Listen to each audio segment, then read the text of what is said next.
Hello प्रिय छात्र छात्राओं, मैं मनीष बंसीवाल। आज हम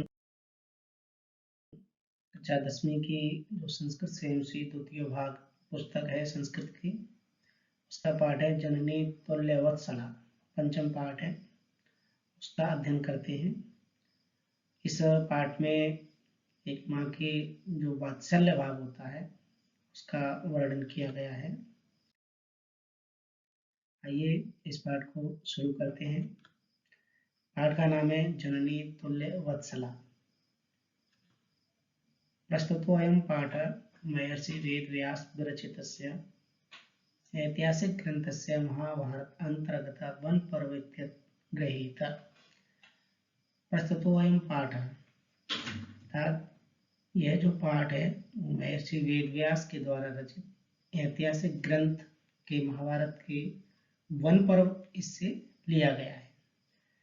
यम कथा सर्वेषु प्राणिषु समदृष्टि भावना प्रबोधयति। यम कथा अर्थात यह कथा सभी प्राणियों में समान भावना का ज्ञान कराती है। अस्या अवीप्सित अर्थोऽस्ति यत् समाजे विद्यमानान् दुर्बलान् प्राणिनां प्रत्यपि मातुवात्सल्यं प्रकर्षणेव भवति। अस्या अवीप्सित, इसका इच्छित जो अर्थ है वो यही है कि समाज में विद्यमान जो कमजोर प्राणी हैं उनके प्रति भी माता का जो वात्सल्य होता है, माता का जो वात्सल्य प्रेम होता है वो प्रकर्षणीय अर्थात बढ़ता हुआ ही होता है।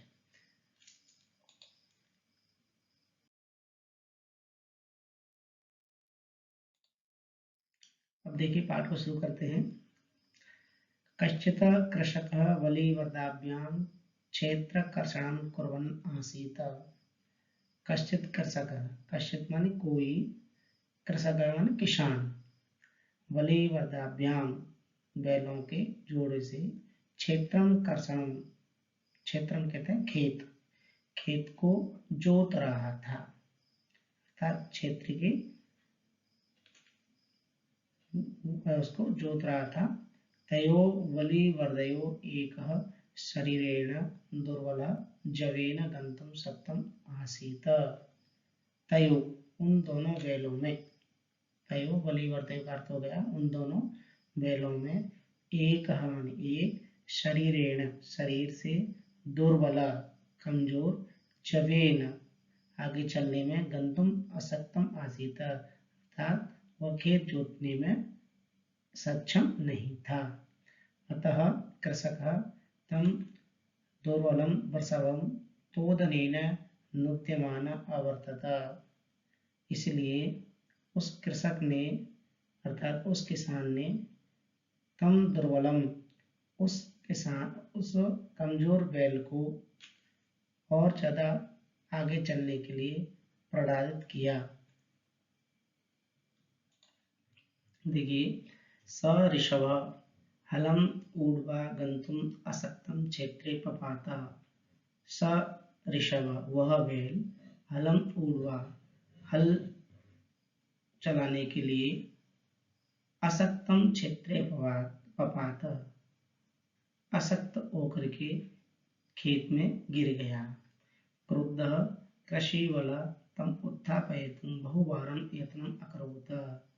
उस क्रोधित किसान ने उस बैल को उठाने के लिए या खड़ा करने के लिए बहुवारं यत्नं करोत्, अनेक बार प्रयत्न किया, तथापि वृष न उत्थित, लेकिन फिर भी जो बैल है वो खड़ा नहीं हो पाया। भूमौ पतिते स्वपुत्रं दृष्ट्वा सर्वधेनूनां मातु सुरभि नेत्राभ्याम् अश्रूणि आविरासन्। भूमौ पतिते जमीन पर गिरे हुए, स्वपुत्रं दृष्ट्वा अपने पुत्र को देख करके, सर्वधेनूनां मातु सभी गायों की माता, सुरभि के नेत्रों से आंसू बहने लगे। सुरभि इमाम अवस्थां दृष्ट्वा सुराधिप ताम अपृच्छत।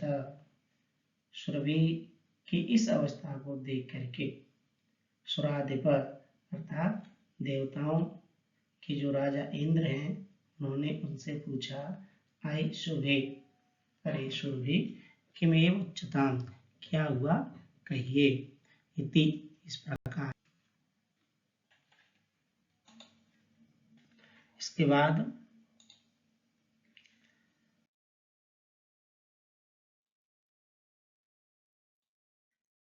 विनिपातो न व कश्चित् दृश्यते त्रदशाधिप अहम तो पुत्रम सोचामि तेन रोदिमि कौशिक। अब इसके बाद देखिए क्या जवाब देती है वो, इसका अन्वय देखिए श्लोक का। व विनिपातो कश्चित् न दृश्यते त्रिदशाधिप अहम तो पुत्रम सोचामि कौशिक तेन रोदिमि। अब इसका अर्थ होता है, देखिए चल रहा था इसका, हमारा विनाश कोई नहीं देखता महाराज इंद्र, मैं तो पुत्र को दुख करती हूँ, उससे दुख से रोती हूँ, हे कौशिक, अर्थात देवताओं के राजा इंद्र, उसको संबोधित करके उस रवि उससे कह रही है। इसके बाद देखिए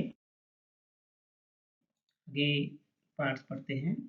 वो वासव, हे इंद्र, पुत्रस्य दैन्यं दृष्ट्वा अहम रोदिमि, पुत्र की इस दयनीय स्थिति को देख करके मैं रो रही हूँ। स दीन इति जानन्नपि कृषक तं बहुधा पीडयति। स दीन इति अर्थात वह कमजोर है ऐसा जानते हुए भी कृषक किसान ने तम बहुधा पीड़यति उसको अत्यधिक परेशान किया। स कृच्छेण भारम उद्वहति, वह बाहर धोने में सक्षम नहीं है। इतर एवं पूर्वम वोडुम स न शक्नोति, इसके अलावा जो बाहर धोने में वह सक्षम नहीं है, वह ज्यादा बाहर नहीं धो सकता। एतत् भवान पश्यति न, यह आप नहीं देख रहे हो ना, इति प्रत्युवाच, ऐसा उसने बोला। अब इसके बाद इंद्र कहता है, भद्रे, हे भद्रे, नून निश्चय सहस्राधिकेषु पुत्रेषु सत्स्वपि तव अस्मिन्नेव एतादृशं वात्सल्यं कथम्, हजारों पुत्रों के लालन पालन से तुम्हारा इस पुत्र के प्रति वात्सल्य इतना क्यों है, इति इंद्रेण पृष्ट्वा, ऐसा इंद्र ने सुरभि से पूछा। इसके बाद सुरभि प्रत्युवाच, आगे बोलती है, यदि पुत्र सहस्त्रम में सर्वत्र सममेव में, यदि दीनस्य तु शत शक्र पुत्रस्य अभ्युदका कृपा। इसके बाद इसका अन्वय, यदि मे सहस्त्र पुत्रम सर्वत्र में सममेव पुत्रस्य दीनस्य तो अभ्यधिका शता कृपा भवति शक्र, शक्र इंद्र को कहते हैं। इसके बाद इसका अर्थ आता है, यदि मेरे 1000 पुत्र हैं, यदि पुत्र सहस्त्र में माने मेरे, यदि 1000 पुत्र हैं, सर्वत्र सममेव, सभी मुझे समान ही है, अर्थात माता के चाहे कितने भी पुत्र हों, सभी पुत्र उसके लिए समान होते हैं। आगे फिर इसमें दे रखा है, दीनस्य तु शता शक्र, जो कमजोर पुत्र होता है, पुत्र के कमजोर होने पर या दुर्बल होने पर तो सामान्य से अधिक अनंत कृपा होती है, अर्थात माँ का जो वात्सल्य प्रेम है जो कमजोर बच्चे के प्रति अत्यधिक जाता है। इसके बाद अगला जो पाठ में आगे दे रखा है, बहून पत्यानि में संतति सत्यम, बहून पत्यानि में संतति, मेरी अत्यधिक संतान है, यह सच है। तथापि हम एतस्मिन् पुत्रे विशिष्य आत्म वेदना अनुभवामि, फिर भी इस पुत्र के विषय में मैं सोच करके अपना अनुभव करती हूँ, यतो ही क्योंकि अयम अन्यो दुर्लभ, क्योंकि तो यह अन्य पुत्रों से दुर्बल है। सर्वेषु पत्येषु जननी तुल्यवत्सला एव। सर्वेषु पत्येषु जननी, सभी पुत्रों के प्रति माता का जो प्रेम होता है वो समान ही होता है। फिर भी तथापि का अर्थ फिर भी दुर्बले सुते मातु अप्यधिका कृपा सहिजेव। जो कमजोर बालक या बालिका होती है उसके प्रति माता का जो वात्सल्य प्रेम होता है उसकी कृपा अचानक ही अर्थात सहज रूप में हो जाती है।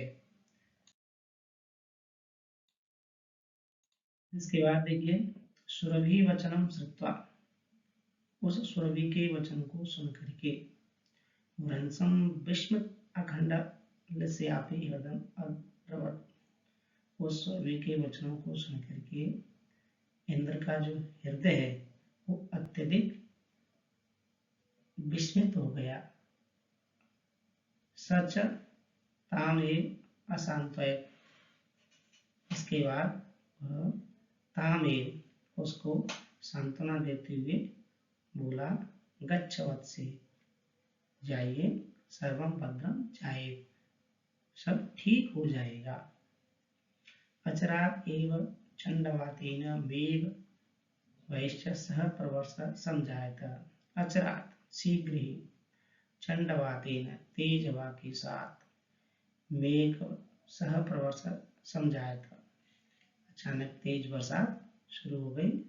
लोकानां पश्यतामेव सर्वत्र जलोप्लव झंझाता, लोग देखने लग गए सर्वत्र जलोप्लव झंझाता, चारों तरफ जल ही जल हो गया। कृषक हर्षाति केन कर्षण विरूपम सना वृषभो नीत्वा, जो किसान था वो खुश होकर के अपने किसानों को घर ले गया। गृहम आगता, घर आ गया।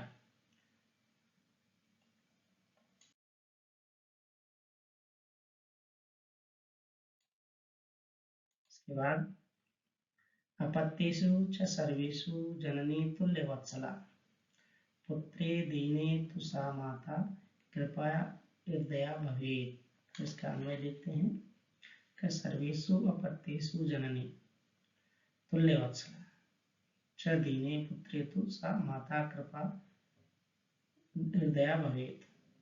तो इसका अर्थ देखते हैं, सभी बच्चों में माता समान स्नेह देने वाली होती है, अर्थात माता के कितने भी पुत्र हों सभी के प्रति बराबर स्नेह होता है, लेकिन जो कमजोर या दुर्बल पुत्र पर तो माता की कृपा संपूर्ण हृदय वाली होती है, अर्थात उसके प्रति लगाव